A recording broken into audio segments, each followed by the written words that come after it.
Hello friends, வணக்கம். நம்ம சர்வசாதாரணமாக வீட்டில் ரெஸ்டாரண்ட்லலாம் இந்த டூத் பிக் யூஸ் பண்ணுவோம்.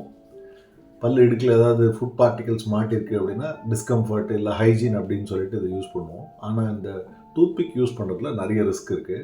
டூத் பிக்ஸ் யூஸ் பண்ணச்சு ஏதாவது ஒரு இன்ஜுரி மாதிரி பண்ணி பாக்டீரியல் இன்ஃபெக்ஷனில் கொண்டு போய் விட்டுரும். கம்ஸுக்கு நடுவில் இந்த டூத் பிக் ஸ்ப்ளிண்டர் ஏதாவது மாட்டிக்கலாம். அதே மாதிரி சின்ன பசங்க வீட்டில் இருக்காங்க அப்படின்னா இந்த டூத் பிக்ஸ் அவங்க கையில் கிடைக்காம இருக்கிறது பெட்டரு. ஒரு ரேர் சினாரியோஸில் இந்த டூத் பிக் ஸ்ப்ளிண்டர் நம்ம இன்டெஸ்டைனை கீழ்ச்சிற அளவு கூட ஆயிரும், நம்ம முழுங்கிட்டு வரணும் மிஸ்டேக்கில். ஸோ இதுக்கு பதிலாக டென்டல் ஃப்ளாசிங் இல்லை வாட்டர் ஃப்ளாசிங் பண்ணலாம். வாட்டர் ஃப்ளாசிங் எனக்கு ரெக்கமெண்ட் பண்ணாங்க. So I thought I should share that with all of you. Water flossing use பண்ணிச்சு பிளாக்கெல்லாம் கொஞ்சம் ஈஸியாக ரிமூவ் பண்ணுது. நம்ம ஹார்ட் டு ரீச் ஏரியாஸ்லாமும் ப்ரஷ் வச்சு ரீச் பண்ண முடியாத ஏரியாஸ்லாம் கூட இந்த வாட்டர் ஃப்ளாசிங்னால் நம்ம பல்ல ஹைஜீனிக்காக வச்சுக்க முடியுது. நீங்கள் ஏதாவது டென்டல் ப்ரொசீஜர் அண்டர்கோ பண்ணியிருக்கீங்க இல்லை கிளிப்ஸ் எல்லாம் வேர் பண்ணுறாங்க பசங்க அப்படின்னா இந்த வாட்டர் ஃப்ளாசிங் வச்சு நம்ம பல்ல ஈஸியாக மெயின்டைன் பண்ணிட முடியும். 1499 ருபீஸ்க்கு ஒன்று அமேசானில் நான் தேடி வாங்கினேன். நிறைய பிராண்ட்ஸ் இருக்குது. ஓரல் பி, கோல்கேட், அது ஒரு 3000 ரூபாய், 4000 ரூபாய், 12,000 ரூபாய், அந்த மாதிரிலாம் நிறைய ப்ரைஸிங் ரேஞ்சஸில் இருக்குது. Water flossing dental flossing compare பண்ணச்சு கொஞ்சம் ஸ்லைட்லி எக்ஸ்பென்சிவ். இப்போ நான் 1499 ருபீஸ் கொடுத்து ஒன்று வாங்கியிருக்கேன். அதேமாதிரி நீங்கள் ட்ராவல்லாம் பண்ணுறீங்க அப்படின்னா ஒரு போர்ட்டபிள் டிவைஸாக நீங்கள் பார்த்து வாங்கணும். அண்டு அது ஒன்றும் பெரிய எக்ஸ்பர்டீஸ்லாம் தேவையில்லை. ஸோ ரொம்ப கம்ஃபர்டபுளாக இருக்குது யூஸ் பண்ணுறதுக்கு. அதோடைய அன்பாக்சிங் அண்ட் டீட்டெயில் ரிவ்யூ பார்க்கலாம் வாங்க. இது ஆக்ரோவுடைய மாடல் அல்ட்ரா. இது ஒரு பேஸ் மாடல்.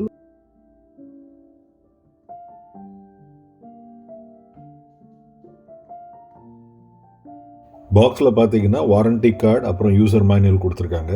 ஸோ இந்த வாட்டர் ஃப்ளாஸரை என்னென்ன மோட்ஸ்லலாம் ஆப்ரேட் பண்ண முடியும், எப்படி ஆப்ரேட் பண்ணுறதுன்னு ரொம்ப சிம்பிளாக புரிகிற மாதிரி கொடுத்துருக்காங்க. இந்த பேஸ் யூனிட்டில் 2 நாசில்ஸ் வருது. ஸோ ஒரு நாசில் எனக்கு, ஒரு நாசில் என்னோடய டாட்டருக்குன்ற மாதிரி பிளான் பண்ணி வாங்கினேன். இது ஒரு சார்ஜிங் கேபிள் வர கொடுத்துட்றாங்க. இது ஒரு வாட்டி சார்ஜ் பண்ண அப் டு 3 வீக்ஸ் யூஸ் பண்ணலான்னு போட்டிருக்கு. இப்போ யூனிட்டை பார்ப்போம் எப்படி இருக்குன்னு சொல்லிட்டு. இதுதான் அந்த water plaster unit. Power on button இருக்குது. அப்புறம் டிஃப்ரெண்ட் மோட்ஸுக்கு பட்டன் கொடுத்துருக்காங்க. இந்த இடத்துல தான் அந்த சார்ஜிங் பண்ணணும். ஸோ இதுக்கு ஒரு செப்பரேட் கேபிள் கொடுத்துருக்காங்க ஏற்கனவே சொன்ன மாதிரி. இந்த இடத்துல நாம் தண்ணியை ஃபில் பண்ணணும். இப்போ இந்த நாசிலை ஃபிட் பண்ணி எப்படி ஒர்க் ஆகுதுன்றதை பார்ப்போம். இந்த நாசிலை எடுத்துகிட்டு டைரெக்டாக இப்படி அழுத்தி ப்ரெஸ் பண்ணாலே போகிறோம். இதை ரிலீஸ் பண்ணோன்னா அது கீழே ஒரு பட்டன் இருக்குது. அதை அழுத்தினா இதை எடுத்துட முடியும். திரும்ப இதை ஃபிட் பண்ணிடுறேன்னா இந்த வாட்டர் யூனிட்டை க்ளீன் பண்ணுறதுக்கு டோட்டலாக இந்த மாதிரி புல் பண்ணி வெளியே எடுக்க முடியும். எடுத்துகிட்டு க்ளீன் பண்ணலாம் வேணும்னா. இப்போ நாம் இந்த யூனிட் எப்படி ஒர்க் ஆகுதுன்றதை பார்ப்போம். இப்போ இதில் நாம் தண்ணியை ஃபில் பண்ணலாம். ரெகுலர் ட்ரிங்கிங் வாட்டர் இதில் ஃபில் பண்ணுறது ரெக்கமெண்டடு. இதை ஃபில் பண்ணிட்ட உடனே க்ளோஸ் பண்ணி பார்க்குற ஏதாவது லீக்ஸ் இருக்கான்னு பார்க்குறதுக்கு. எதுவும் லீக்ஸ்லாம் எதுவும் இல்லை, பர்ஃபெக்டாக இருக்குது. இந்த யூனிட்டை ஸ்விட்ச் ஆன் பண்ணிவிட்டு பல்லு மேலே இந்த மாதிரி அடிக்கணும். ஒரு 90 டிகிரி ஆங்கிளில் ஒரு 1 minute front side and back side அடித்தா போகிறோம். எப்படி யூஸ் பண்ணுறதுன்னு சொல்லிட்டு அந்த யூசர் மேனுவல்லையும் சில டிப்ஸ் கொடுத்துருக்காங்க. So everyday once R twice இதை யூஸ் பண்ணலாம். இப்போ என்னுடைய நாசில் இந்த பாக்ஸில் வச்சுருக்கேன். ஸோ இதை எடுத்து நான் இப்போ ஃபிட் பண்ண போகிறேன். ஃபிட் பண்ணிவிட்டு இதை எப்படி யூஸ் பண்ணுறதுன்னு நான் காட்டுறேன். Normal mode, pulse mode, soft mode, அப்புறம் கஸ்டம் மோட்ஸ் 8 அந்த மாதிரி டிஃப்ரெண்ட் மோட்ஸ் இருக்குது. சாஃப்ட் மோடு தான் எனக்கு கம்ஃபர்டபுளாக இருந்தது. சாஃப்ட் மோடே ரொம்ப பவர்ஃபுல்லாக இருந்தது ஆக்சுவலாக.